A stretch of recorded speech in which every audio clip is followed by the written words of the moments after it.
இந்த உலகம் ஈஸ்வரனின் கையில் இருக்கிறது. அவன் தான் இயக்கிட்டு இருக்கான். நீ எதுக்கு அவன்கிட்ட போய் எனக்கு அதைத்தான் இதைத்தான் கேட்டுட்டு இருக்க? அவன் எல்லாம் தருவாங்க உங்களுக்கு. எப்போ எது வேணுமோ எல்லாம் தருவாங்க, நிச்சயமா தருவான்.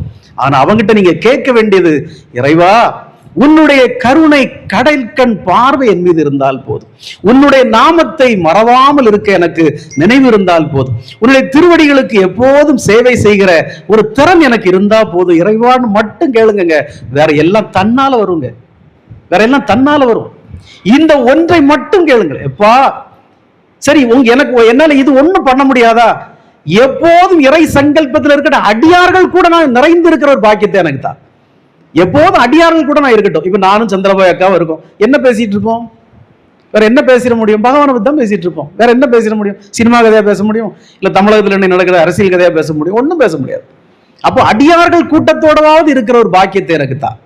எப்போதும் இறைவனிடம் இதை மட்டும் கேளுங்கள், நிச்சயமாக உங்கள் வாழ்க்கை ஜொலிக்கும், உங்கள் வாழ்க்கை வளமாகும், உங்கள் குழந்தைகள் வாழ்க்கை தெய்வீக மயமாகும். சத்தியமா நான் சொல்றேன்.